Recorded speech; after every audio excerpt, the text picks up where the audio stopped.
darkness, a silence so vast, so infinite, it stretches beyond the grasp of time itself. There is no land, no sea, no sky, only an endless, yawning abyss where the concept of existence has yet to be born.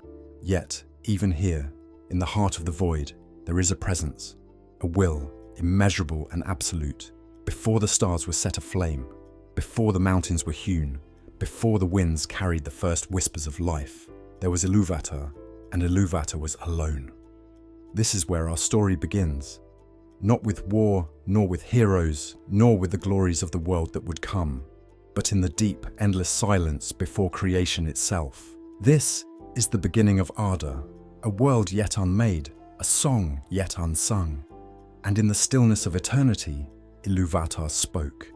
With but a thought, he willed them into being, not from dust, nor from flesh, but from his very essence, drawn forth like light from an unseen flame. Thus were the Ainur born, the holy ones, the first spirits of thought and power, some great, some lesser, yet all bearing a fragment of the flame imperishable, a spark of the divine fire that could never be stolen nor unmade. They awoke in the timeless halls, a realm beyond space and form, where nothing yet had shape, for the world had not yet been envisioned. And for the first time, there was more than one voice in the void. Some Ainur blazed with a brilliance that rivaled the sun that had yet to exist, their thoughts vast and deep as the cosmos to come. Others were softer, subtler, their minds entwined with the quiet beauty of things yet to be imagined, and Ilúvatar looked upon them and was pleased. In this place beyond time, he gathered them, and with a voice both powerful and gentle, he spoke. "Behold, my children, I have brought you forth from my thought, and in you I have placed my spirit. You are the first of all things, and through you the world shall be made." A great purpose stirred in the hearts of the Ainur, though they did not yet understand its fullness. And then Ilúvatar revealed to them a secret greater than their own existence. In the stillness of the timeless halls, Ilúvatar breathed forth a single note. It was not light, it was not matter, it was music, and from this single note, the Ainur, who had never before heard a sound, were filled with wonder. Then Ilúvatar wove another note into the first, then another, and another, until a great theme began to unfurl. It was vast and deep, filled with harmonies beyond reckoning, flowing like the unseen tides of eternity. And as the Ainur listened, they began to understand. This was not merely a song, this was creation itself. For the first time, the Ainur lifted their voices, not to speak, but to sing, and their melodies wove into the theme, shaping it, moulding it, adding their own thoughts, their own spirits to the great music. And thus began the Eärendil, the first and greatest song. Some Ainur sang of light, of stars burning in the vastness of the heavens, of the gentle glow of the moon upon newborn seas. Others sang of mountains, rising like great titans from the deep, their peaks crowned with unmelting snow, standing eternal against the sky. Some wove melodies of life, of forests swaying in the wind, of rivers carving the bones of the earth, of creatures yet unimagined moving beneath boughs of silver and gold. And for a time, all was harmony. But in the heart of the song, a new melody arose. It was deep and cold, slow and commanding, vast as a storm upon the horizon. And the Ainur turned in awe, for this voice was mighty indeed. Melkor had begun to sing. Melkor, the greatest of the Ainur, had searched the timeless halls for the flame imperishable, the true fire of creation. But he had found it nowhere, for it belonged to Ilúvatar alone. And so in his heart a hunger was born. He did not seek to add to the music, but to change it, to mould it in his own way, to shape creation to his own will. At first his melody was beautiful, rich and deep. The Ainur marvelled, for his power was unmatched among them. But soon his song grew proud. His melody clashed against the others, twisting the harmonies, pulling the music into darkness. Dissonance spread like storm clouds across the song. The melodies of the Ainur faltered, breaking apart under the weight of his voice. And Ilúvatar, let it be, for even here, even in discord, a new theme would arise. The great music had begun as a thing of beauty, a symphony of pure harmony filled with light, power, and life. But Melkor, the mightiest of the Ainur, had cast his own voice into the song, and with it came discord. His melody was vast, deep, and powerful, but unlike the others, it did not weave into the theme, it sought to overpower it. The Ainur hesitated, some faltered, their own melodies wavering as the dissonance of Melkor spread across the music like a creeping shadow. Others tried to resist, raising their voices in defiance, but his power was overwhelming. Melkor's song grew bold, twisting the harmony of creation into something dark and alien. It was the first rebellion. And yet, Ilúvatar did not intervene. He simply listened. Then, just as it seemed that Melkor's discord would consume all, a new theme arose. It was not louder nor stronger, but its beauty was undeniable. Where Melkor's voice thundered like a storm, this new melody was gentle, resolute, and unwavering, a single strand of light woven through the darkness. It did not fight Melkor's discord. It absorbed it, twisting his chaos into something greater, reshaping his destruction into unexpected beauty. Some of the Ainur, who had been shaken by Melkor's might, found themselves drawn to this new theme, and as they added their voices to it, its power grew. Melkor, enraged, sang even louder. His melody clashed against the theme, battling for dominance, and still, Ilúvatar did not intervene. He only listened. The music surged again, and Ilúvatar wove a second theme into the song. It was stronger, bolder, filled with hope and defiance. Now the Ainur who opposed Melkor did not merely resist, they created. The music became richer, layered with depth and meaning, a grand design that none but Ilúvatar could fully comprehend. The Ainur's melodies intertwined, lifting in triumph, building a theme of light, courage, and love. But Melkor, filled with pride and anger, refused to yield. He poured all of his strength into his song, filling it with hatred, fire, and war. His voice clashed against the second theme with terrible force, and for a moment, the music seemed on the verge of breaking apart entirely. But Ilúvatar only smiled. And then, Ilúvatar rose from his throne. A single, final theme wove through the music. It was neither loud nor fierce, yet it carried a power unlike any before it. A theme of sorrow and wisdom, of fragility and strength, of tragedy and triumph. It was the song of the children of Ilúvatar. For the first time, the Ainur heard the echoes of those who would come after them, beings who would not be born of the song, but who would live within it. Melkor's voice trembled. Dot. He had sought to control the music, to reshape it in his own image, but Ilúvatar's final theme revealed the truth. Even Melkor's discord, his rebellion, his desire to dominate, all had been foreseen, and all had been woven into the greater plan. The music ended. A great stillness filled the timeless halls as the echoes of the song faded into the deep. The Ainur stood in awe. What had they just witnessed? They had sung of things they had never known, of mountains and oceans, of stars and winds, of fire and ice. They had felt the sorrow and hope of the children of Ilúvatar, though they did not yet understand them. And Melkor, for all his might, had been undone by the very theme he sought to overthrow. Ilúvatar looked upon them, his voice filled with both power and warmth. "Behold," he said, "your music has taken form." And before them, Arda was revealed. At first, it was only a vision, a glimpse into the world their music had shaped. They saw the land take form, great mountains rising like sleeping giants, rivers carving their way through the earth, vast forests spreading beneath the newborn sky. They saw the two great lamps, the first lights of the world casting golden and silver radiance across the land. They saw the children of Ilúvatar, though they did not yet live. And the Ainur marveled, for this was no longer just music. It was a world that awaited them. The vision had been shown, and the Ainur had marvelled at the beauty of Arda, the world they had sung into being. But now, Ilúvatar posed a question that would change them forever. Will you enter in? To step into Arda meant to leave the timeless halls, to be bound to the world's fate, to shape it with their own hands as they had once shaped it with music. It was no longer a place of thought and song. It was to become real, and to be part of it would mean pain, struggle, and responsibility. Yet many among the Ainur were filled with love for this world, and so they descended.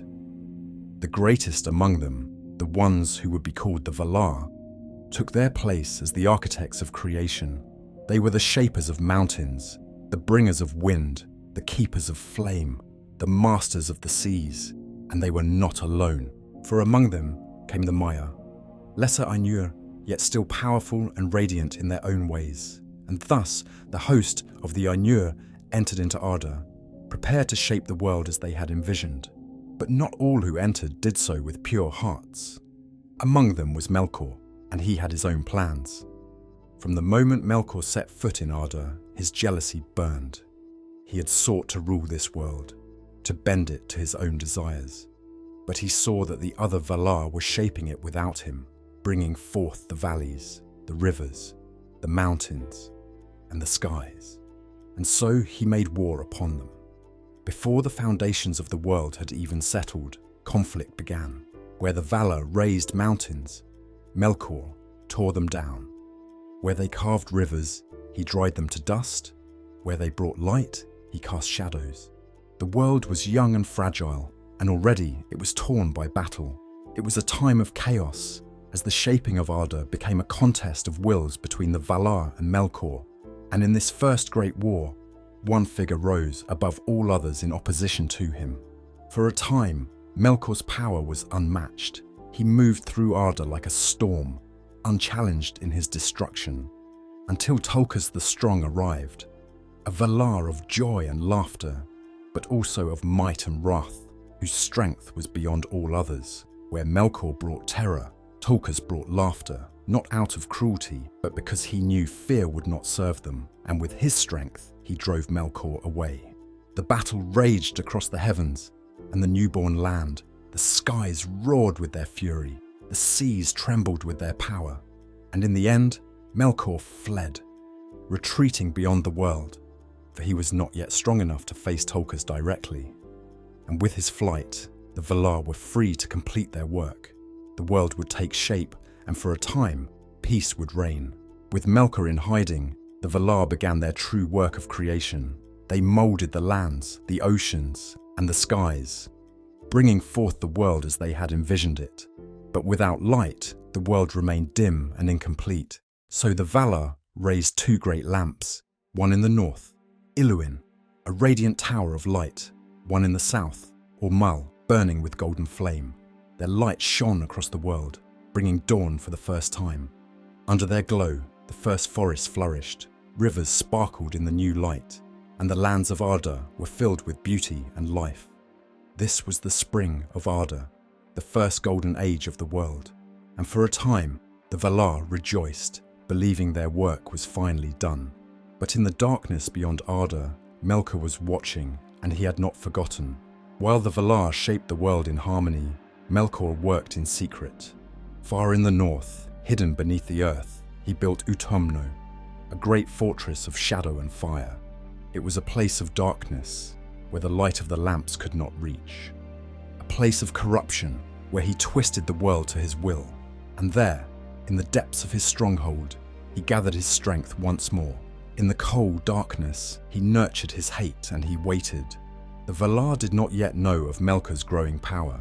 They lived in Almaran, an island at the center of the world, basking in the light of the lamps. But one day, the earth trembled. A great shadow rose in the north. Before the Valar could react, Melkor struck. With fire and ruin, he laid waste to the lamps, shattering them and bringing darkness upon the world once more. The land was torn asunder, mountains crumbled, and the once beautiful spring of Arda was no more.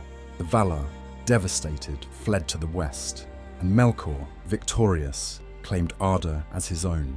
The Valar had suffered their first great defeat, The world was in ruins, its light extinguished, its lands shattered, and so they journeyed far to the west, beyond the great seas, to a land that would become their new home, Aman. There, they raised the city of Valinor, a realm of peace and splendor, far beyond Melkor's reach. And in the heart of Valinor, they created new light, the two trees, silver and gold, whose radiance would illuminate their new land. But even as they made their home in the west, they knew Melkor still ruled Middle-earth, and the children of Ilúvatar, their destiny was yet to come. The world lay in ruin. The two lamps had fallen, their light extinguished. The Valar had fled into the west. Seeking refuge in Valinor, Middle-earth was left in darkness. But not empty, for deep beneath the land, in the fortress of Utumno, Melkor ruled. Middle-earth had become his domain, a land of twisted landscapes, blackened skies, and creeping shadows. His servants moved freely, creatures born of corruption, monsters of fire and ruin. And far across the lands, the earth itself had been reshaped in the wake of his destruction. Yet, in that long, dark age, something stirred, a new presence, a long-awaited moment in the design of Ilúvatar. The first children of the world had come, and they awoke to a world of shadow. Beneath the stars, at the edge of a vast and silent lake, the firstborn awoke. The elves, the Quendi, the first of Ilúvatar's children to walk the world. They opened their eyes to a night sky unmarred by sun or moon, and in the darkness, they saw the stars, and they loved them. It is said that the first thing the elves ever beheld was the light of Varda's stars, shimmering over Cuivinen, their first home. They were strong, fair of form, and immortal, bound to the world in ways no other beings would ever be. They were newborns in an ancient world, stepping into lands already shaped by great powers they could not yet comprehend. Yet, they were not alone, for the darkness that had settled over Middle-earth was filled with watchful eyes, and some of those eyes belonged to Melkor. For a time, the elves dwelled in peace at Cuivinen. They sang beneath the stars, exploring the lands, crafting their first words and stories. They felt no fear, for they had yet to know evil. But something lurked in the darkness. At first, they only spoke of strange whispers in the night, of friends who walked too far into the unknown and never returned, of shadows that seemed to move when no wind stirred them. Something was watching and hunting them, and in time, they came to fear the dark. They gave it a name, Moriquendi, the Darkening, for Melkor had learned of their arrival. He wanted them. One by one, elves began to vanish from Cuivinen. Some were taken in the night, others strayed too far and were never seen again. And what became of them? The truth would not be known for many ages, but in time, legends would tell of elves twisted and broken, reshaped by Melkor's will. Elves who were no longer elves at all. And so, the first of the orcs may have been born. It was Orome, the great huntsman of the Valar, who first heard the elves' voices drifting upon the winds. Riding through Middle-earth, he stumbled upon Cuivinen, and at last, the Valar knew that Ilúvatar's children had come. Orome was filled with joy, for the elves were beautiful beyond all things. But his joy was soon shadowed by grief, for he saw the fear in their eyes, the whispers of the darkening, the unspoken horrors that had already touched their hearts. He returned to Valinor, carrying news of the firstborn, and for the first time since their retreat, the Valar acted. They had abandoned Middle-earth to Melkor, but they would not abandon the elves, and so they prepared for war. The Valar descended upon Middle-earth in their full might. Tolkien led the charge, his laughter ringing like thunder. Ulmo summoned the seas, sending great waves crashing against the land. Orome rode at the head of a great host, his horns sounding the call to battle, and at last, Melkor was not ready. Utumno, his fortress, had long been a place of darkness, but the Valar came like a storm, shattering its gates, tearing the world apart in their wrath.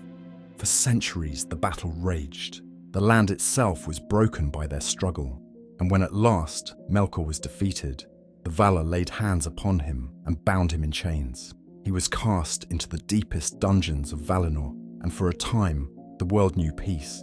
But the scars of his rule remained, and the elves, now free, had a choice to make. The world had changed.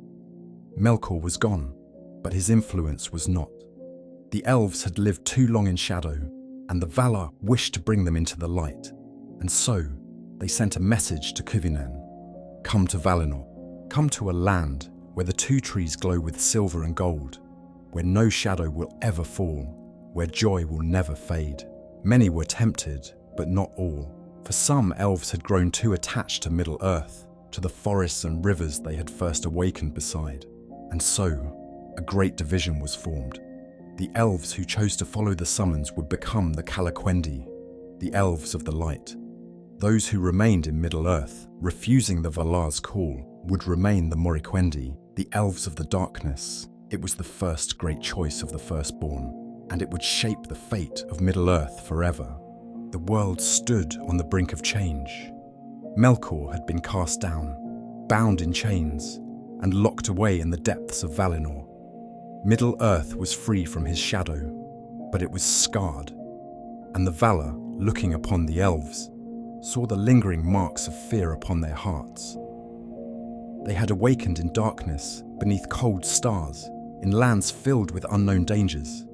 They had known loss even before the first stories of their people had been written, and so the Valar sought to offer them peace. From across the sea, a message was sent, a call to the firstborn of Ilúvatar. They were summoned to Valinor, to a land where the two trees of light would shine above them, where no shadow would reach them, where they would live in harmony and splendor, safe from all evil. But such an offer came with a choice. Would they leave behind the lands they had first known? Would they abandon Middle-earth for a land beyond the sea? Not all would find the answer so simple. Not all elves were willing to leave. And so, the first great sundering of the elves began. The elves who chose to journey to Valinor became known as the Eldar, the people of the stars. But there were those who refused the summons. They looked upon Middle-earth and saw beauty, even in the darkness. They wished to remain, to wander the forests and mountains, to build lives in the lands they had first called home. And so, they were named the Avari, the unwilling. The first great choice had divided the elves. Some would walk the path of light under the guidance of the Valar. Others would stay, tied to the fate of Middle-earth. And the consequences of this choice would shape their destiny forever. But for those who chose the journey, their path was only just beginning. The elves who followed the call to Valinor did not travel as one. They were divided into three great kindreds, each with their own leader. First were the Vanyar, the fair elves, led by Ingwe. They were the most devoted to the Valar, their hearts drawn to the light. They would one day become the closest to Manwë and Varda, the greatest of all elven kindreds. Second were the Noldor, the deep elves, led by Finwë. They were the seekers of wisdom, the lovers of craft and knowledge. Their skill would one day become legendary, but so too would their pride. And last were the Teleri, the sea elves, led by Elve and Olwe. They were the greatest in number, their hearts bound to the waters and the songs of the world. Together they set forth. From the shores of Cuivinen, they began their long journey west, a journey that would span centuries, across lands untamed and filled with peril, a journey that would change them forever. This was the great journey of the elves. The journey was not easy. Though Middle-earth was free from Melkor's dominion, his presence had left behind ruins and terrors. The elves passed through vast ancient forests, untouched since the world's making. They walked desolate plains, where the ghosts of past battles lay buried beneath the soil. They crossed rivers and mountains, guided only by the stars. And some did not make it. Some fell to the dangers of the wild. Others lost heart, weary of the road, and turned back. And then, in the depths of the world, they came upon a new people. In the deep places of the earth, beneath the mountains and hills, another race had awakened. The dwarves. Though the elves were the firstborn of Ilúvatar, they were not the only children of the world.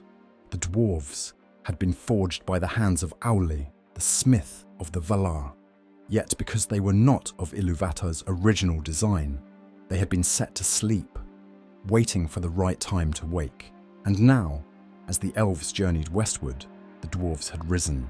They were unlike the elves, shorter, broader, unyielding like the stone from which they were made. Their hands were skilled, their minds were stubborn, and they did not fear the world as the elves did. The first encounters between elves and dwarves were tense. The elves saw them as strange alien creatures. The dwarves, in turn, looked upon the elves with caution, for they did not yet understand them. But a seed had been planted, a meeting of two races that would one day shape the fate of Middle-earth itself. Yet the journey was not over, for the road to Valinor was still long. At last, the elves reached a great barrier, the Misty Mountains, a vast range of towering peaks, stretching from north to south, dividing Middle-earth in two. It was here that the Teleri faltered. They hesitated before the great mountains, fearing to cross them. Some turned back, unwilling to face the unknown lands beyond. And these became the Nandor, the Green Elves, who would remain east of the mountains, hidden in the forests. But the Vanyar and the Noldor pressed on, and at last they passed into the lands beyond the mountains. But the Teleri, ever uncertain, lingered behind. They would come in time, but not all together.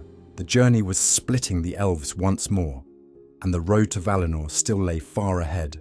The elves had passed through endless lands, forests untouched by time, plains stretching beyond the horizon, mountains rising like unbreakable walls.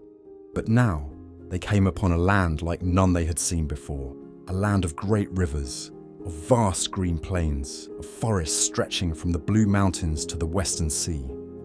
They had reached Beleriand, a land destined to become the centre of the first great stories of Middle-earth. Here, the journey should have ended quickly. The final step was before them, the sea, and beyond it, the land of the Valar. But fate had one last test for the firstborn before they could cross. For the sea was not a simple barrier, it was a force of its own, and the elves had never known its power before. For the first time, the elves gazed upon the ocean, the endless water, stretching beyond sight, its waves rising and falling with an ancient rhythm. Some felt a calling, a longing for what lay beyond, but others felt fear, for no elf had ever crossed the sea before. It was a world unknown, a world without stars to guide them, without land to hold beneath their feet, and for the Teleri, who had already lagged behind, this new barrier was too great. They lingered, standing on the shores, uncertain. They would not cross, not yet, not until help arrived. The Valar, watching from Aman, saw the elves hesitate, and so they sent aid. They sent Ulmo, the Lord of Waters. From the depths of the sea, he rose, his voice like thunder, his power like the storm itself. But he did not command them to cross. Instead, he taught them. He chose from among the Teleri those who would become the first shipwrights, and they learned. They bent the great trees of Beleriand, shaping them into vessels. They studied the waves, the currents, the winds that guided the world's waters. And in time, the first ships of the elves were made, and from that moment a bond was forged. The Teleri became the elves of the sea, forever tied to the sound of waves, to the cry of gulls, to the endless rhythm of the ocean. But even now, they would not all leave, for their leader, Elve, had vanished. Elve, the great leader of the Teleri, had walked alone into the forests of Beleriand, and there he met Melian, a Maya, a being of great power, a spirit of the stars and the earth itself. When their eyes met, the world itself seemed to pause. Time stood still. The forest grew silent, and for centuries, Elve remained frozen in that moment, lost in the deep enchantment of love. The Teleri searched for him. They called out, waiting for their leader to return, but he never did. And so, when Ulmo's ships were ready, the Teleri were divided once more. Some chose to leave, led by Olwe. They sailed across the sea, becoming the Falmari, the sea elves of Aman.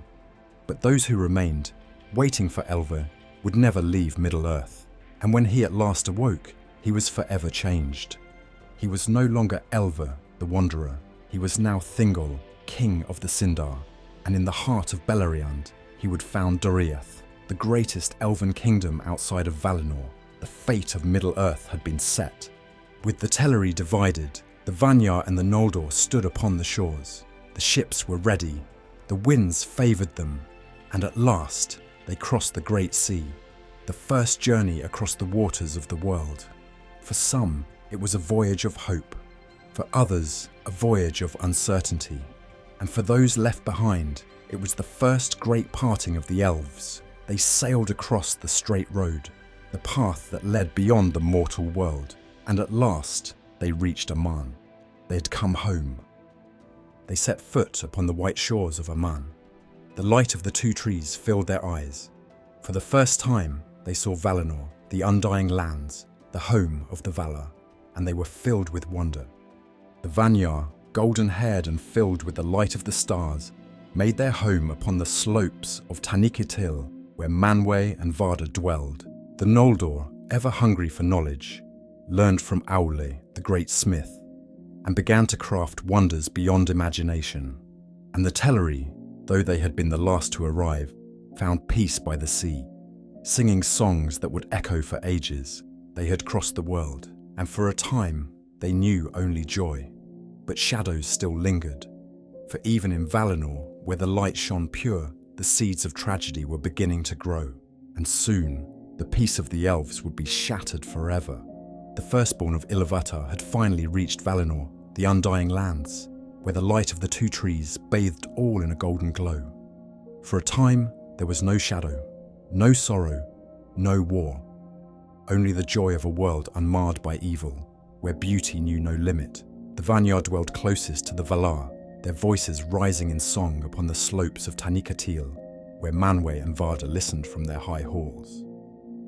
The Noldor, eager and restless, became students of Aule the smith, learning the ways of stone and metal, crafting wonders beyond what any had ever seen. And the Teleri, the last to arrive, settled by the Sea of Belegaya, singing to the waves and shaping ships of white wood, their hearts forever drawn to the ocean. It was an age of unrivaled peace, the closest the world would ever come to perfection, and yet, not all was well. For far away, in the halls of Mandos, one prisoner watched and waited, Melkor.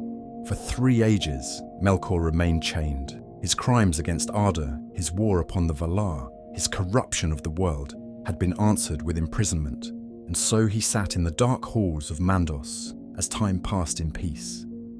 But the Valar, in their wisdom, believed that all things could be redeemed, and when at last his sentence ended, Melkor was brought before Manwë, the king of Arda. Manwë, whose heart was pure, saw no deceit in Melkor's words. Melkor knelt before him, his voice filled with sorrow, and spoke words of remorse. He repented, he swore for his rebellion. He sought forgiveness, and though some among the Valar doubted his sincerity, Manwë's heart was open, and so Melkor was freed. But not all chains are made of iron. Some chains are unseen, some bind the heart, and the poison in his soul remained. Freed from his bonds, Melkor walked among the elves of Valinor. He came not as a conqueror, but as a friend. He spoke sweet words, wrapped in wisdom, veiled in half-truths. He walked among the Vanyar, yet they ignored him, their hearts already devoted to the Valar. He wandered by the Teleri, but they cared only for the sea, and his words were like the wind, passing and forgotten. But the Noldor listened, for the Noldotars were filled with a hunger for knowledge. They desired to learn, to create, to shape the world with their own hands. And Melkor saw his chance, to whisper into their hearts, to make them question the Valar, to make them believe that they were slaves, not guests, that the Valar had brought them here, not to protect them, but to keep them from ruling Middle-earth themselves, that the Noldor were meant to be more than students, they were meant to be kings. And among the Noldor, one mind burned brightest of all, the mind of Fëanor. No elf in all of Arda was greater than Fëanor, son of Finwë, no craftsman more gifted, no mind more brilliant, no will more unyielding. From Aule himself he learned the craft of shaping gems, of bending light into form. and from his fire came the greatest creation of the elves. 3 jewels, unlike any before or after, the Silmarils. Within them, he captured the light of the 2 trees, and they shone with a radiance that no shadow could quench. Even the Valar looked upon them with awe.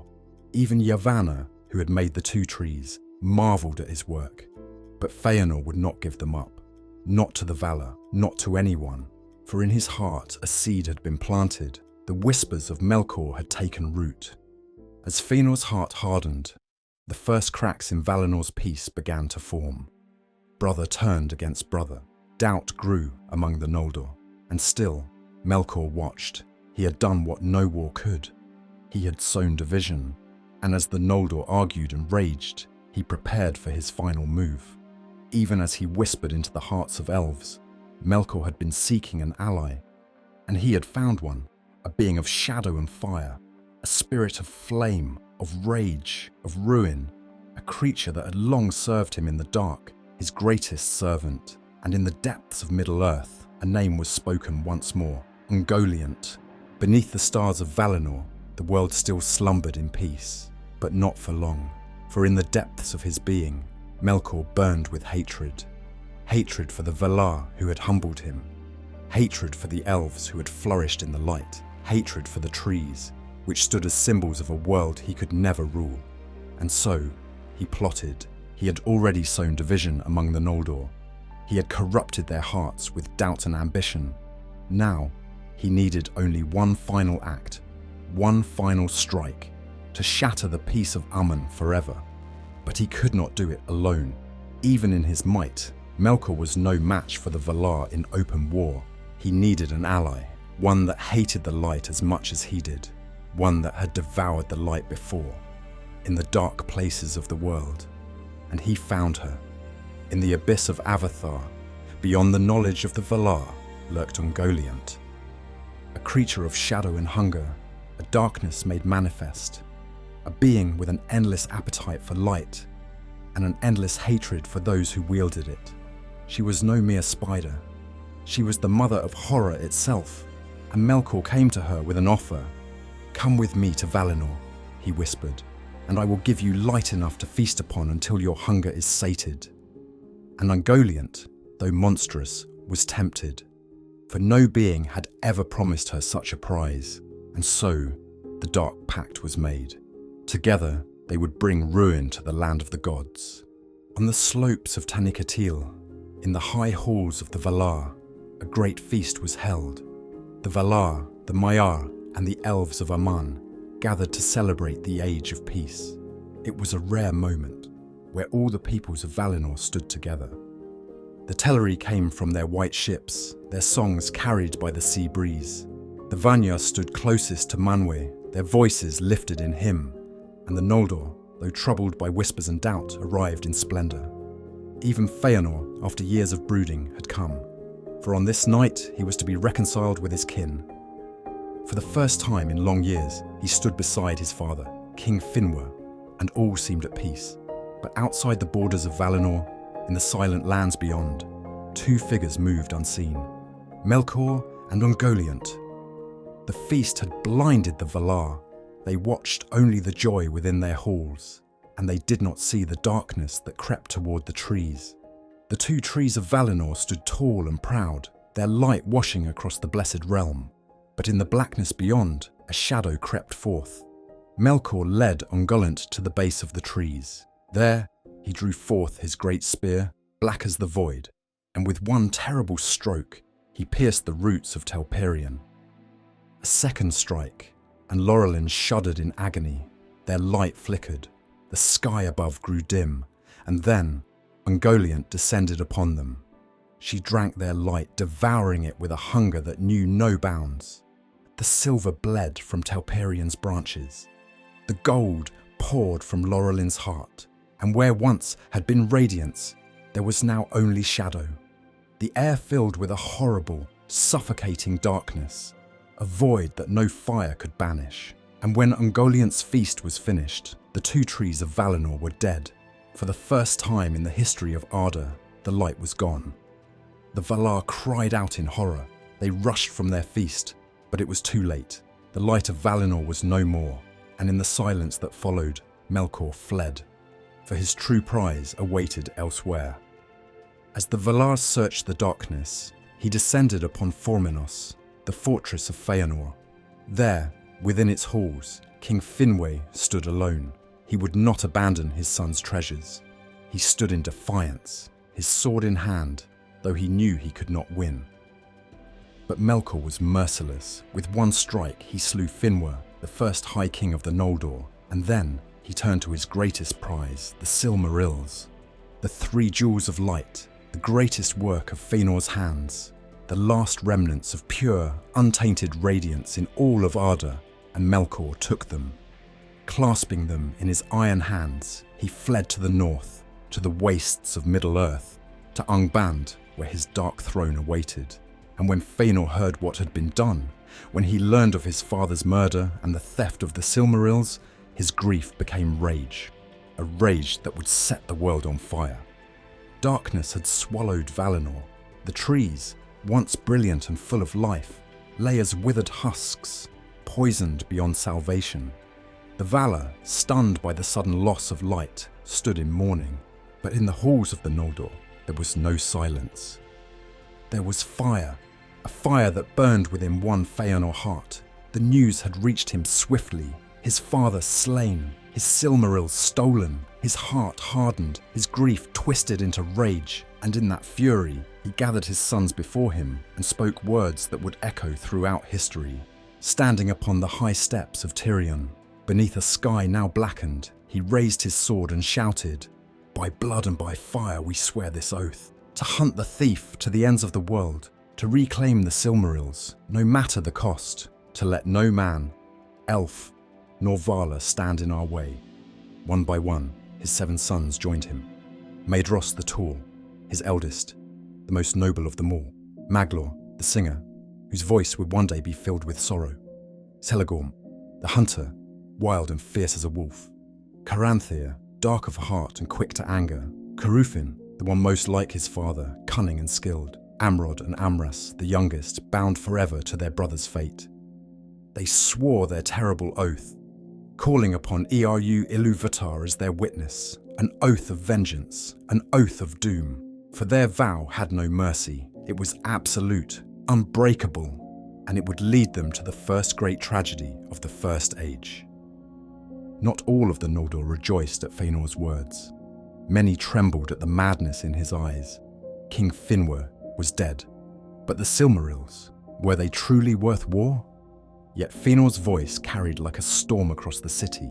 "Will you be as cowards?" he spat. "Will you let Melkor, whom I name Morgoth, the Black Foe, sit upon his throne with our treasure, while you grovel at the feet of the Valar?"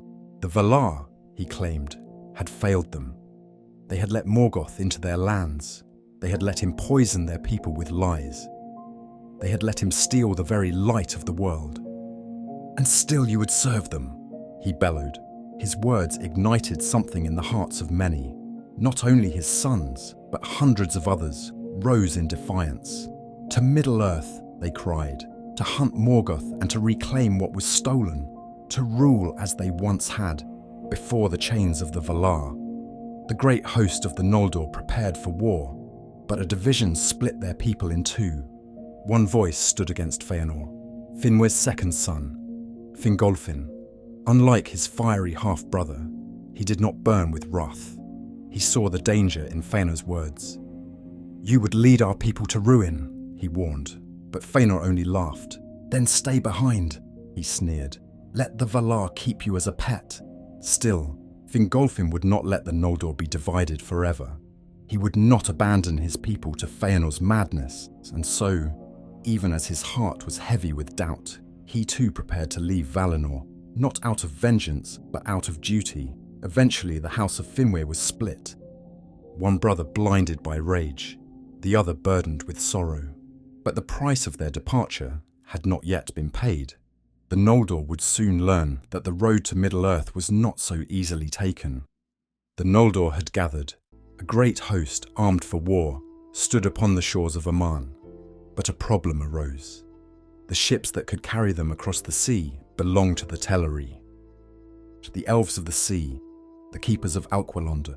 They loved their ships more than gold, and when Fëanor came to them, demanding passage, they refused.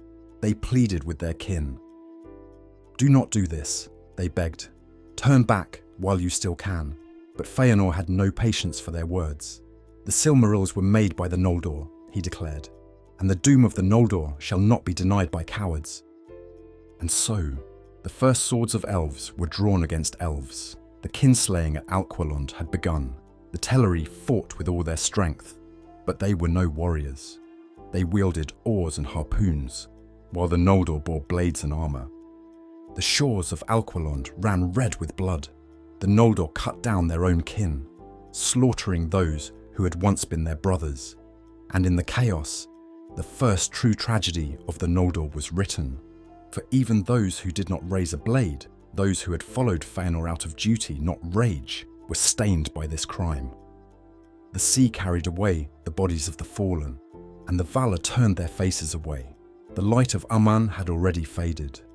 Now the light within the Noldor began to fade as well, and when the last Teleri had fallen, Fëanor took the stolen ships. The first step toward Middle-earth had been taken, but behind them, a curse awaited. As the Noldor set sail, the voice of the Valar rang across the sky, a warning, a prophecy, a doom. They had spilled the blood of their kin, they had defied the will of the Valar, and now they would pay the price. For as long as the world endured, the Noldor would know sorrow beyond sorrow. Their quest for the Silmarils would bring only death. Their children would suffer for the sins of their fathers, and the oath of Fëanor would lead them only to ruin. But Fëanor did not waver. He laughed at the curse. He welcomed it, for the fire within him still burned, and it would only burn brighter in Middle-earth. The blood of their kin had not yet dried from the sands of Alqualond when Fëanor stood aboard the stolen ships, gazing ahead to the distant horizon. Behind him, the waves carried whispers of the dead. Before him, the darkened seas stretched toward Middle-earth, yet not all of the Noldor had boarded those ships.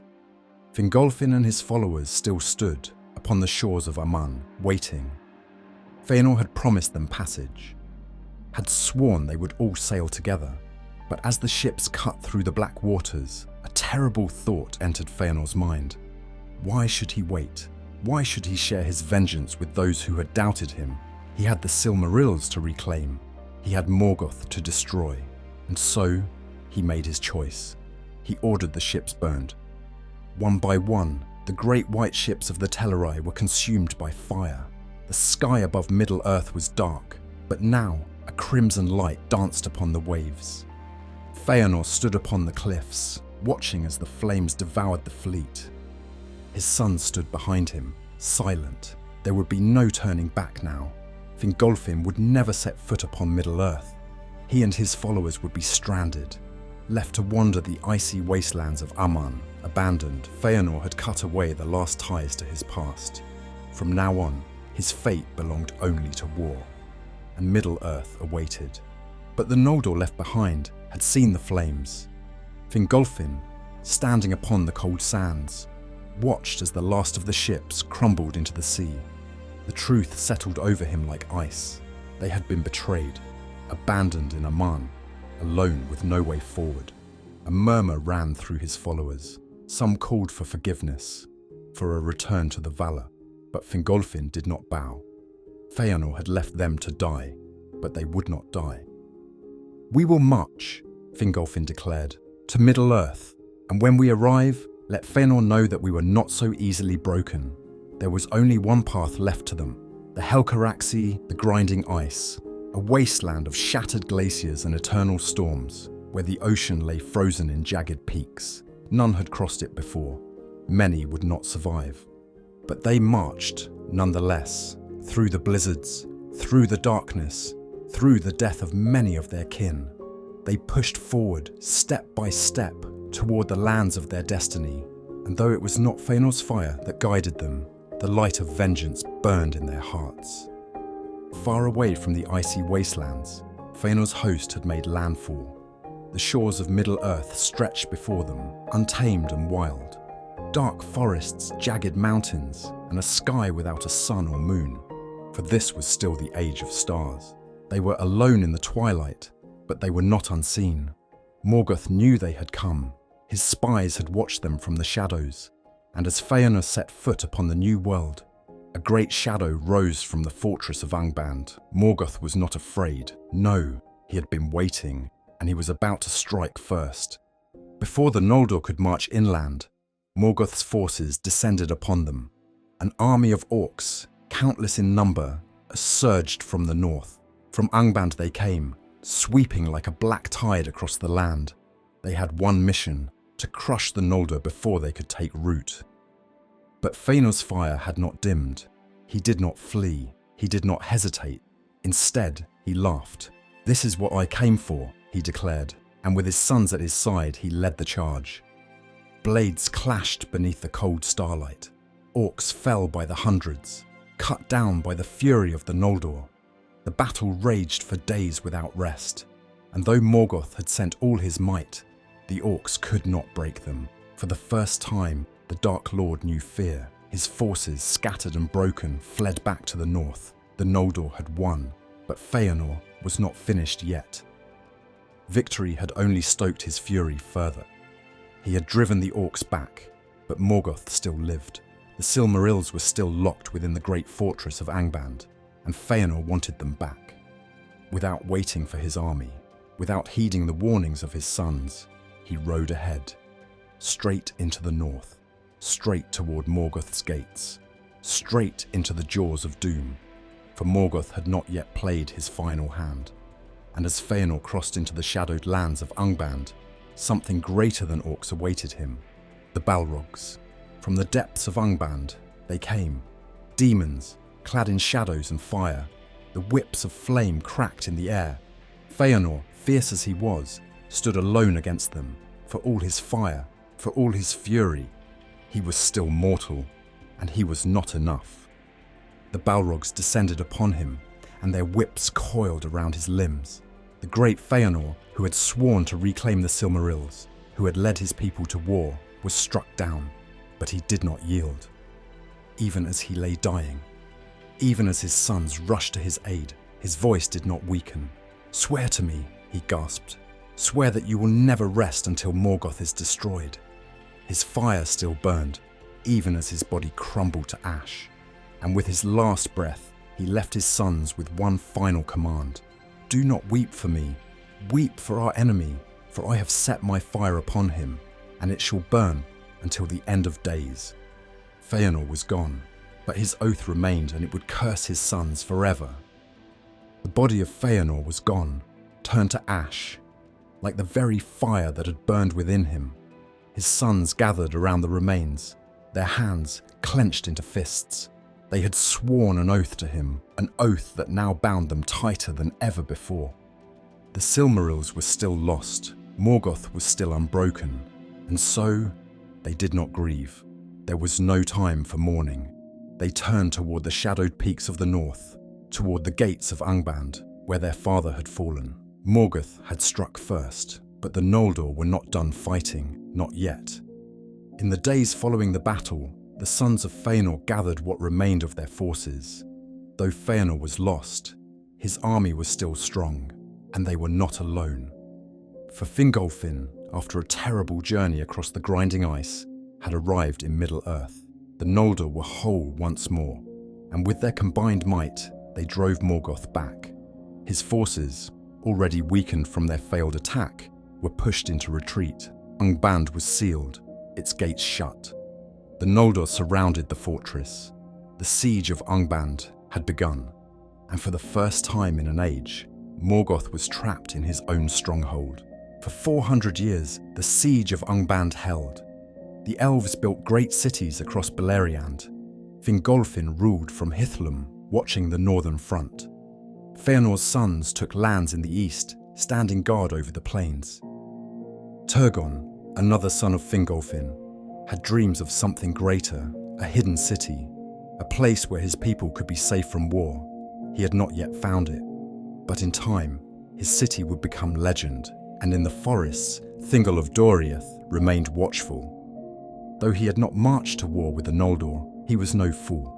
He knew that as long as Morgoth lived, peace would never last, and so all of Beleriand stood together, united against the Dark Lord. For 4 centuries they held the line. They built, they prospered, and for a time it seemed as though Middle-earth belonged to them. But Morgoth was never idle. He waited and he planned, and when the moment was right, he struck again. In the dead of winter, the land of Beleriand lay still and quiet. Snow blanketed the northern plains. The stars shone cold in the sky. Then, without warning, the earth shook. From beneath the mountains of Angband, fire erupted. The siege of Angband was shattered. Morgoth's greatest creation had been waiting for this moment. A great beast clad in flame, with smoke curling from its nostrils. The first of its kind, the father of dragons, Glaurung, and with him, Morgoth's forces poured forth. Balrogs, warg riders, legions of orcs, sweeping across the land like a black tide. The Battle of Sudden Flame had begun, and the elves, unprepared for such an onslaught, broke beneath its fury. Fingolfin watched from Hithlum as the flames rose in the north. He saw his people fall, the Noldor, the Sindar, the men who had sworn to fight beside them.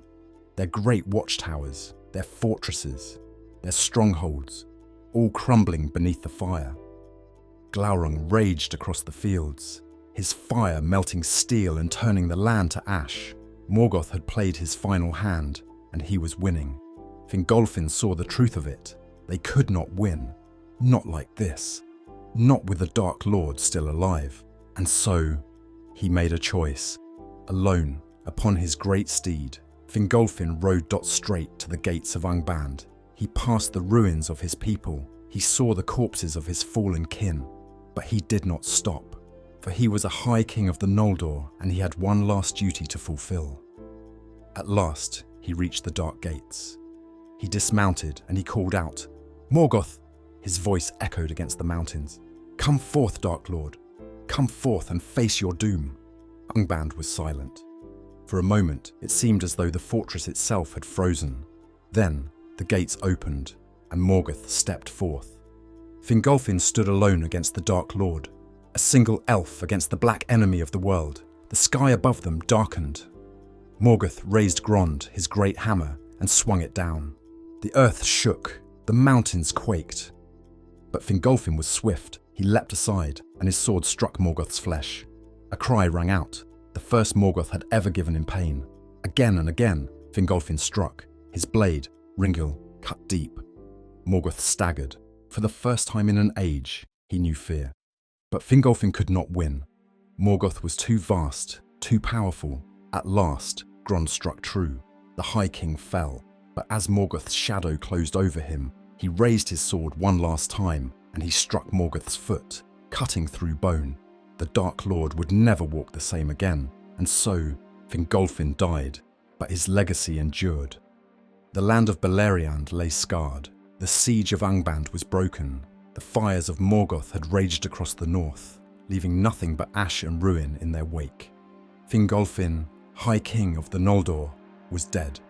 The elves had suffered greatly, their lands falling one by one, but amid the despair, one among them still dreamed, a king to be, a builder of wonders, Turgon, son of Fingolfin. It was in the wake of the battle that Ulmo, the Lord of Waters, came to Turgon. Not in the form of thunderous waves, not in a storm of wrath, but in a dream, whispered in the currents of the Sirion. Turgon was alone when he heard it. The deep voice of Ulmo rose from the river, filling his mind with visions. A city, a hidden place, safe from Morgoth's reach. A place where the last hope of the Noldor could endure. Turgon did not hesitate. The dream was clear. He would find this place, and he would build it. Turgon took his most loyal followers and left Neveras behind. He followed the rivers and the valleys, seeking a place that did not yet exist. For years he searched, traveling across the wild lands of Beleriand. And then, at last, he found it. Hidden deep within the encircling mountains, there lay a valley unlike any other. It was secluded, unreachable by any known road. A place of quiet streams, of tall white cliffs, where even the winds whispered in peace. Turgon knew this was the city Ulmo had shown him, and he would make it real. For 2 centuries, in secret, the elves laboured.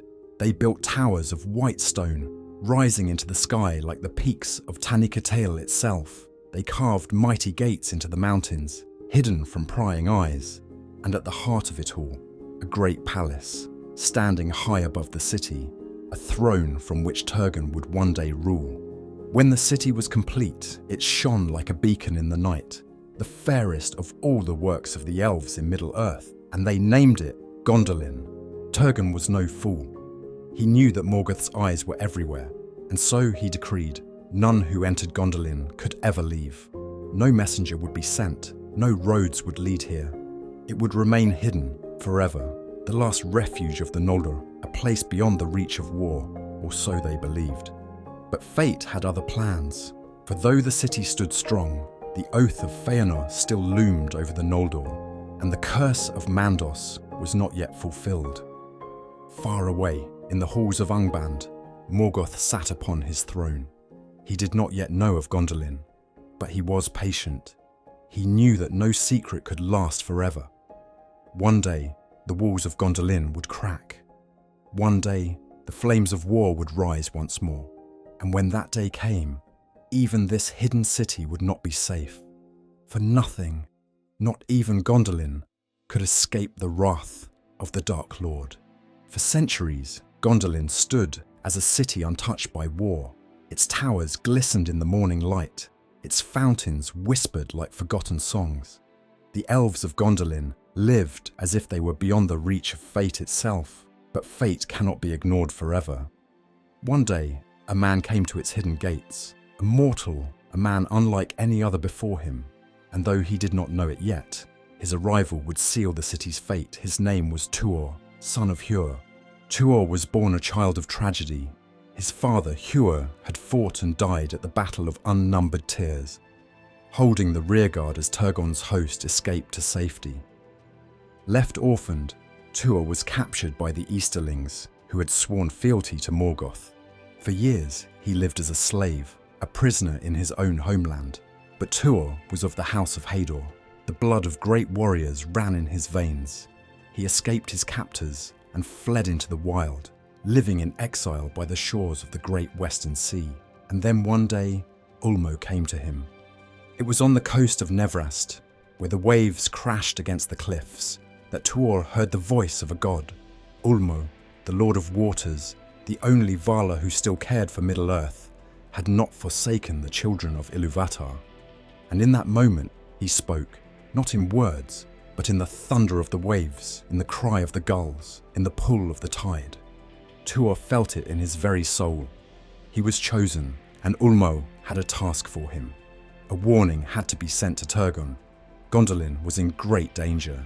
The hidden city must open its gates and seek aid before it was too late. So, Tuor set forth, guided by destiny itself. The journey was long and perilous. Tuor made his way through the ruins of Nevrast, across the wild lands of Dorlomin, and finally into the forbidden passes of the encircling mountains. It was there that he found Voronwë, an elf of Gondolin, the last survivor of a ship sent by Turgon to seek the aid of Valinor, but the ban of the Valar had prevented them from reaching the west. Ulmo had spared Voronwë from the wrath of the sea, so that he might guide Tuor to Gondolin. Together they climbed the treacherous paths, walking in the shadow of watchful eyes. For Morgoth's servants patrolled these lands, and though they did not yet know of Gondolin's location, they were hunting for it. The darkness was closing in. After many trials, they reached the hidden gates, and there, the guards of Gondolin found them. Tuor, a mortal man, stood before the 7 gates of the city no other stranger had seen. The elves hesitated, for no outsider had ever been allowed within their walls. But Tuor was not merely an outsider. He carried Ulmo's will, and he bore the cloak and arms of the elven king Turgon's own kin, passed down through fate itself. Reluctantly, the guards allowed them to pass. Step by step, gate by gate, Tuor approached the greatest city of the elves in Middle-earth. At last, they crossed the final threshold, and Tuor beheld Gondolin in all its glory. Tuor stood before Turgon, king of Gondolin, in the great halls of the palace. He had travelled far. He had risked his life, and now he had Ulmo's warning to deliver. Tuor spoke of the rising power of Morgoth. He spoke of the growing shadow, of the spies that crept ever closer. He begged Turgon to listen, to open Gondolin's gates and seek allies before it was too late, and for a moment it seemed that Turgon might listen. Turgon was wise, but he was also proud. He had spent centuries building Gondolin, ensuring it remained a hidden sanctuary. It was his greatest work, his greatest triumph. To leave it now and risk exposure? To trust the other elves who had betrayed their own kind in the past? No, he would not abandon Gondolin. Ulmo's warning was not enough. The city would stand. It had stood for centuries, and it would stand forever. But Turgon could not see what Ulmo saw. That fate was already in motion, that Gondolin's doom was sealed the moment Tuor had arrived. For he was not the only one who would come to the city. There was another, a traitor, lurking in the shadows, watching, waiting.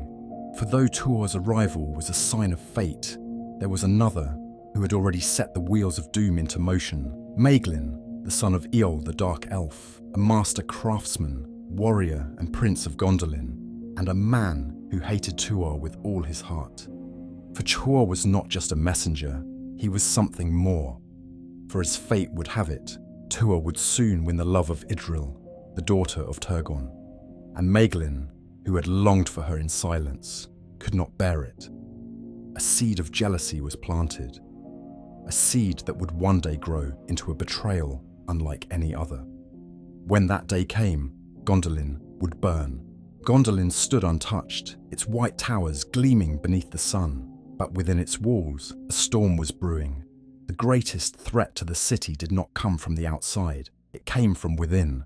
A traitor walked its streets, one whose heart had turned to darkness, one whose jealousy and hate would deliver the hidden city into the hands of Morgoth. His name, Maeglin. Maeglin, the son of Eärendil the Dark Elf and Arda, had once been a trusted prince of Gondolin. He was a master craftsman, a warrior, a leader, but beneath his noble exterior, a poison festered. For years, he had harboured a forbidden love for Eärendil, the daughter of Turgon, but she did not love him.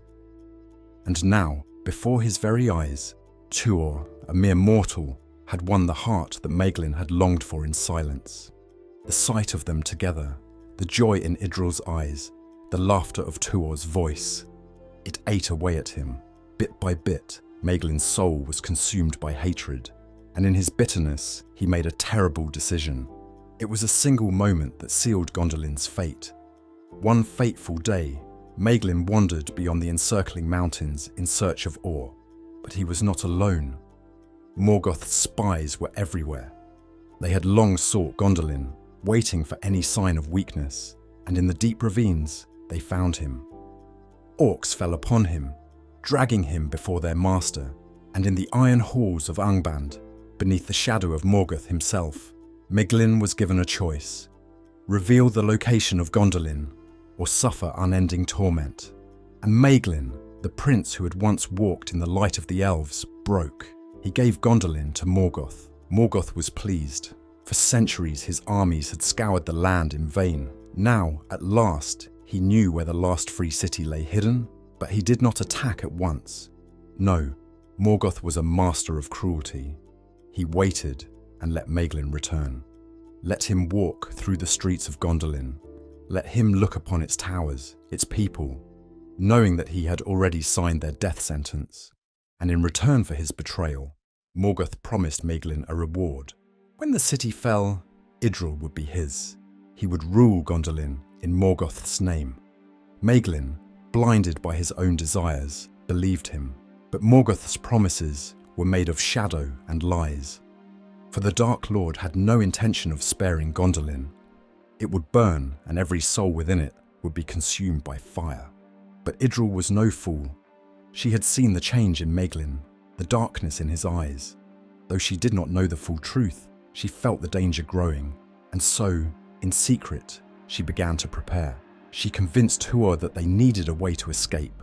Should disaster ever come, and so, hidden from the eyes of the city, Tuor and Eärendil oversaw the construction of a secret passage, a hidden tunnel leading far beyond the mountains, a path of last hope. For even though the people of Gondolin lived in peace and beauty, Eärendil knew that nothing lasted forever. She could feel it. Fate was closing in.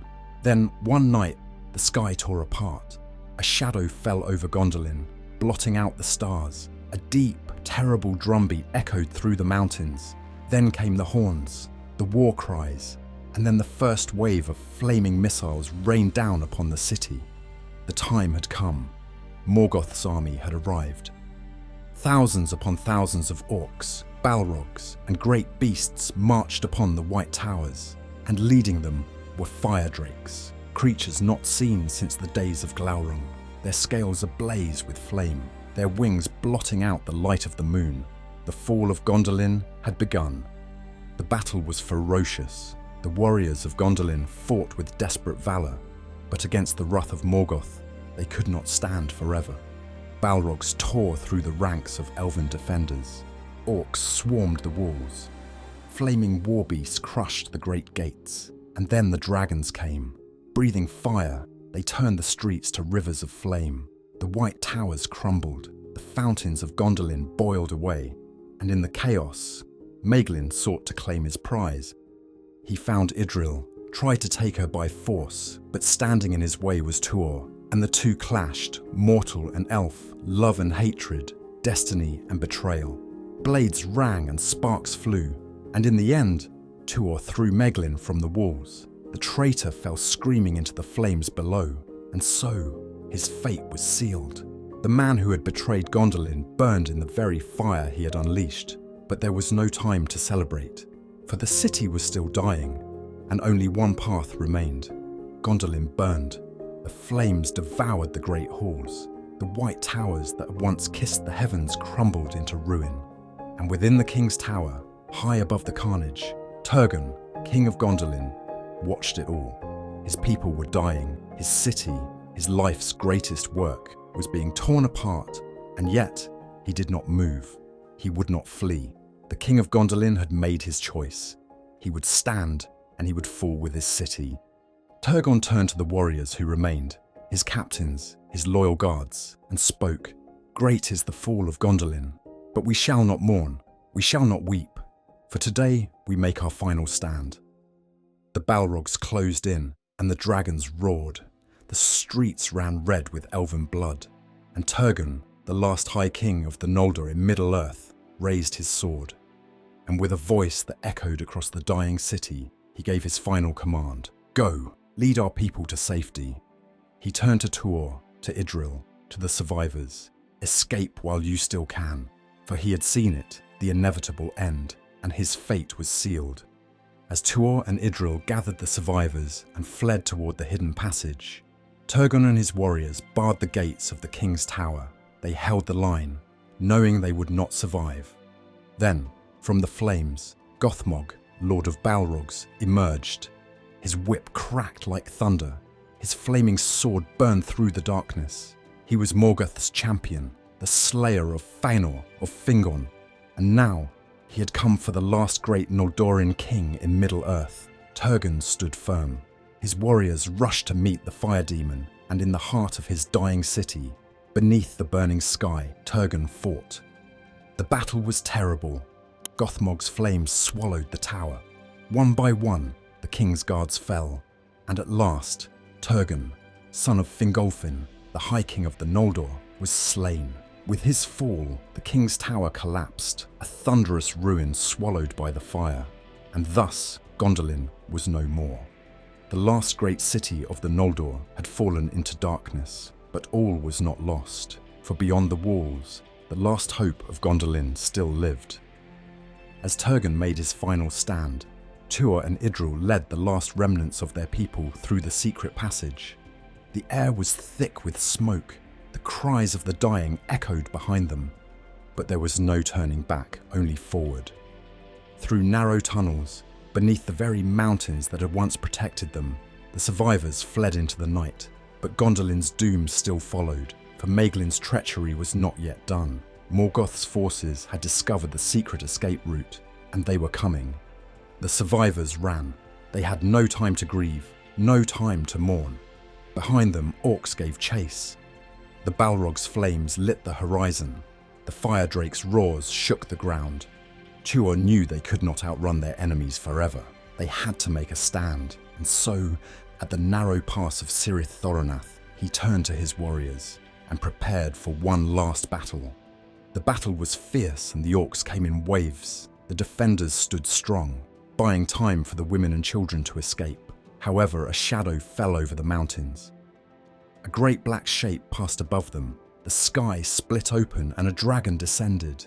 A great fire drake of Morgoth, its wings blotting out the stars. All hope seemed lost, until the winds howled. A cry, high and piercing, echoed across the peaks, and from the sky, like thunder breaking the storm, they came, the great eagles of Manwë. The eagles descended upon the dragon, their talons tearing at its flesh. The fire drake roared, lashing out with flame and fury. The battle raged above and below. Elves and orcs clashed on the narrow path, while giants of the sky fought above the peaks. And leading the charge, Thorondor, the mightiest of all eagles, struck with all the wrath of the Valar. With a mighty cry, he drove his talons into the dragon's throat and cast it down into the abyss. The fire drake fell, crashing against the rocks, its flames snuffed out. The battle was won, the survivors escaped, and at last, the exiles of Gondolin stepped into the light of a new dawn. They had escaped.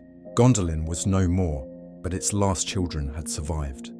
Tuor, Eärendil, and the remnants of the city's people walked through the cold valleys of Beleriand, far from the flames and ruin they had left behind. They did not speak, for behind them lay their homeland, swallowed by the darkness of Morgoth's wrath. For the first time in centuries, they were homeless, and in Eärendil's arms, a child slept soundly, Eärendil, son of Tuor and Eärendil, too young to know the grief of his people, too young to understand that he carried the last flicker of Gondolin's light within him. But even in their sorrow, the survivors pressed on, for there was one last refuge, and it lay far beyond the mountains. The journey was long and perilous. The exiles of Gondolin travelled for weeks, through snow-dusted passes and deep forests, ever wary of Morgoth's hunters. They had no city, no walls to shelter them. They had only each other, and the distant hope that somewhere in Beleriand they would find sanctuary. And at last, they did. On the shores of the Great Sea, where the river Sirion met the waves, there lay a hidden haven, the land of Eärendil, a refuge untouched by war, a place where the last children of Doriath and Gondolin had gathered, a sanctuary for those who had lost everything, and waiting to greet them at the water's edge was Elwing, daughter of Dior. She stood tall, though still young. Elwing, the last heir of Thingol's bloodline, the last princess of Doriath, and in Eärendil's arms, her future was waiting. Eärendil, the son of men and elves, the child of Tuor and Eärendil, two exiles from two fallen kingdoms, bound now by a single destiny. Their people had been broken, their homes shattered, but in Eärendil, a new beginning took root. And as the years passed, Eärendil and Elwing grew together, two heirs of lost kingdoms, the last hope of Beleriand. The young boy ran along the shores of the Great Sea, his feet kicking up soft golden sand. The waves crashed at his heels, the scent of salt filling the air. Eärendil laughed, his silver hair catching the light, his blue eyes bright with wonder. Though he had been born in the ashes of Gondolin, his heart belonged to the sea. He would sit for hours at the water's edge, watching the gulls, tracing the paths of the waves, listening to the wind that carried whispers of distant lands. And he dreamed of ships, of sailing beyond the horizon, of seeing lands untouched by war. Even as a child, he longed for the sea, but destiny had already set a different course for him, one that would shape the fate of the world. For a time, there was peace in Eärendil. The survivors of Doriath and Gondolin lived as one people, bound by their shared loss, rebuilding what little they could. But the world was changing, and far to the north, Morgoth watched. His armies had conquered almost all of Beleriand. His orcs ruled the ruined strongholds of the elves. His Balrogs walked through cities reduced to rubble. And the last free lands, the havens of Sirion and the Isle of Valar, were but a flickering candle in the darkness. Morgoth knew of Eärendil and Elwing. He knew of their bloodlines, of their heritage, and he knew that if they were allowed to thrive, they could one day become a threat. So in the halls of Angband, he began to plan. His eyes turned once more toward the sons of Fëanor, and once more the oath of Fëanor would set fire to the world. The Silmaril had passed through generations of blood and tragedy. From the crown of Morgoth to the hands of Beren and Lúthien to Thingol's hidden vaults. It had sparked wars, destroyed kingdoms, and brought death to all who touched it. And now, Elwing carried it. A gem of unmatched beauty resting upon her chest.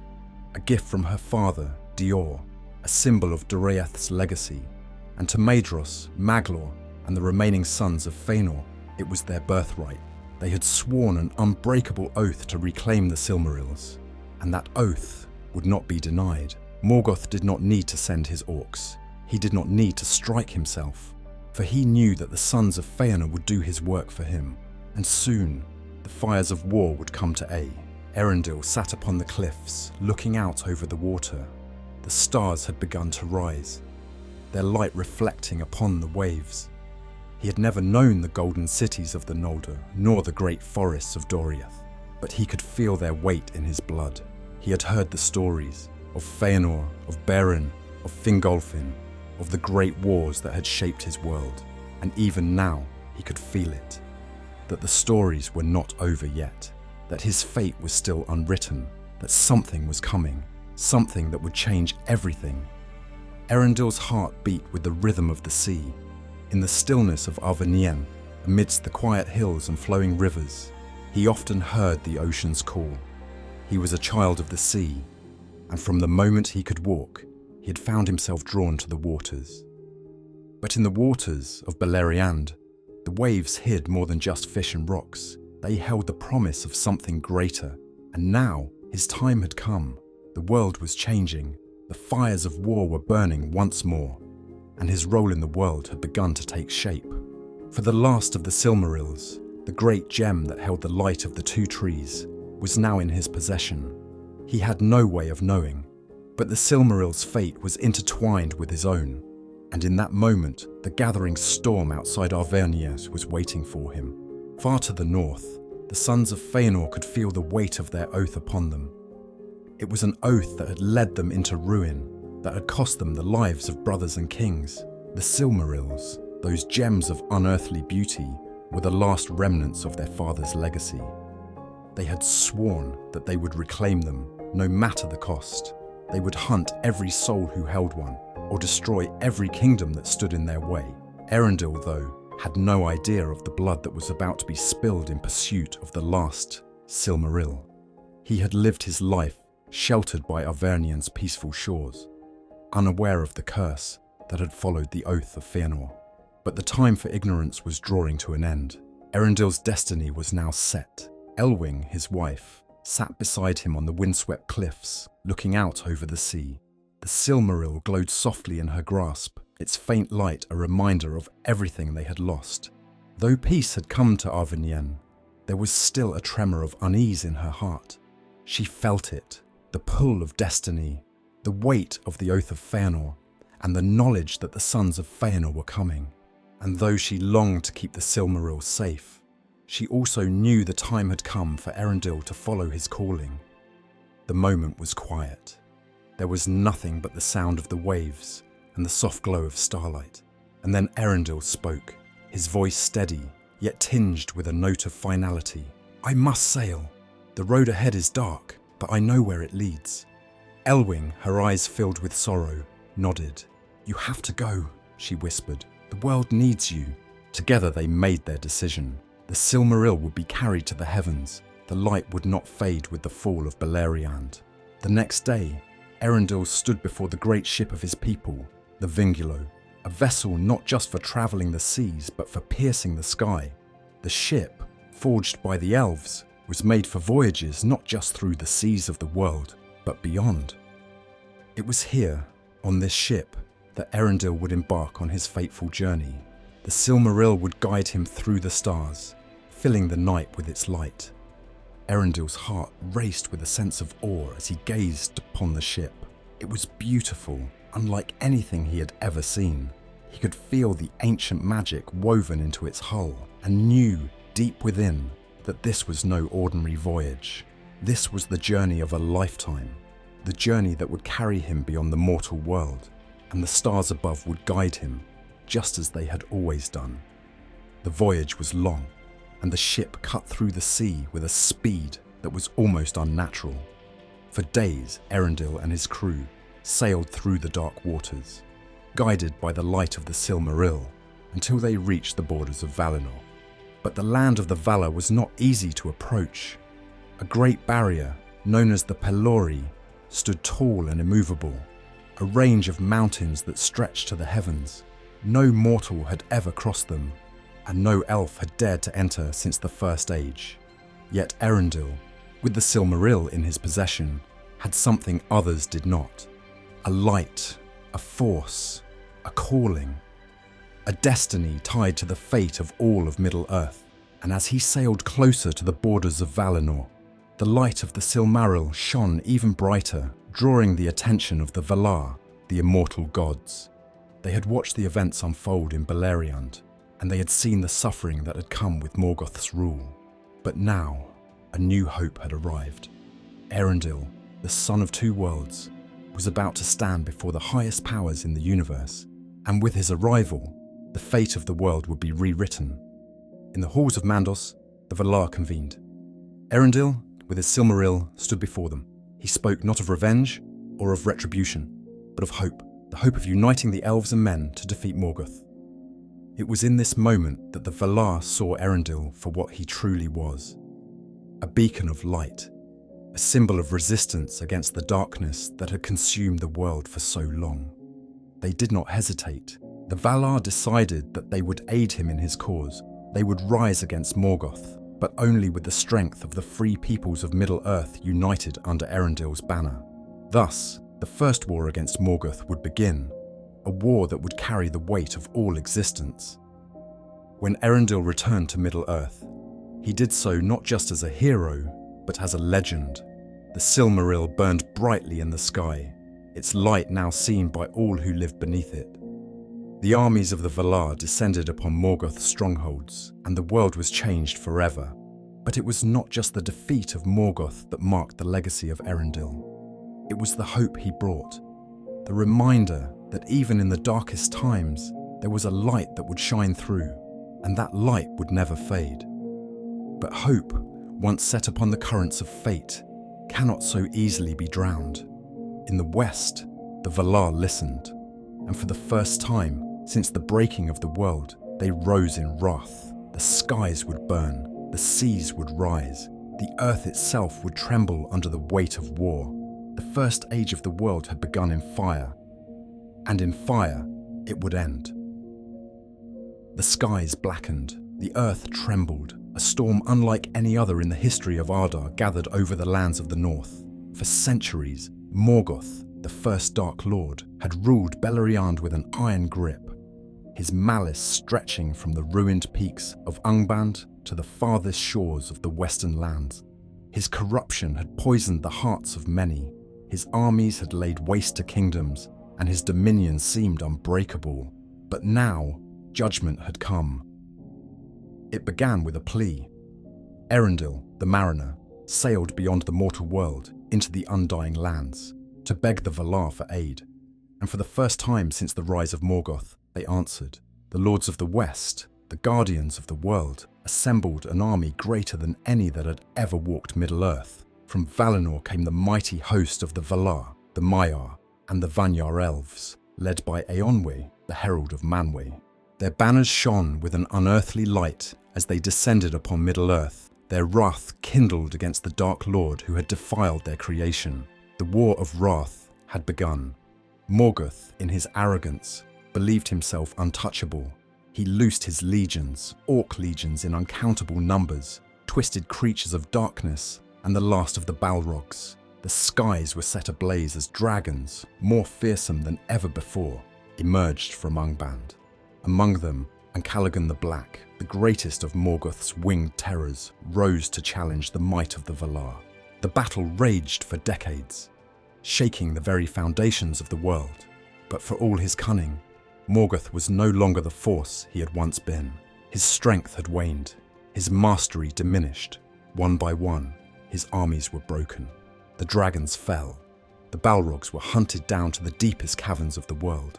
And at last, the gates of Angband were shattered. Morgoth, once the mightiest of the Ainur, the great betrayer, the corrupter of Arda, was dragged from his throne, cowering in fear. No longer a dark god looming over Middle-earth, but a mere shadow of the power he once wielded. His own servants abandoned him in terror, his works undone. Bound in unbreakable chains, he was cast into the timeless void, banished from the world he had sought to control. But the war left its mark. The destruction was beyond reckoning. Mountains crumbled, rivers were swallowed by the sea, and the very land of Beleriand was torn asunder, sinking beneath the waves. What remained of the great elven kingdoms, Doriath, Gondolin, Nargothrond, was lost to time. Only a few scattered remnants remained, survivors who would wander into the lands of the East, forever changed by the horrors of the Age. The First Age had come to an end. The Valar offered mercy to those who remained. The Eärendil, the noble men who had fought against Morgoth, were granted a gift beyond imagining. A new land, an island raised from the sea, blessed by the Valar themselves. Númenor. It would be their home, a sanctuary for the greatest of men, a bridge between the immortal West and the mortal world. But not all were welcomed into the light. The surviving sons of Fëanor, consumed by their unbreakable oath, met their bitter fate. Elves, scattered and weary, made their choice to sail west into the undying lands or remain in Middle-earth to build anew, and far to the east a shadow still lingered. For though Morgoth was gone, his lieutenant remained. Sauron, once the servant, now the master of his own dark ambition, would rise in the ages to come. And so, the First Age faded into legend. The world had changed, but the echoes of its past would never be forgotten. The scars of war, the deeds of heroes, and the great tragedies that shaped Middle-earth would endure for all time. But this is not where the story ends. A new dawn rises over the Second Age. A time of great empires, powerful artifacts, and the rise of Númenor. A time when Sauron would take the mantle of darkness and forge the rings of power. It is a story of deception, ambition, and the battle for the very soul of Middle-earth. And that is where we shall journey next. If you've enjoyed this journey through the First Age, leave a comment and share your thoughts. What part of this great saga fascinated you the most? Like, subscribe, and ring the bell so you don't miss the next chapter in the history of Middle-earth. And if you'd like to continue this journey together, let me know what you'd like to explore next. Until then, the Second Age awaits.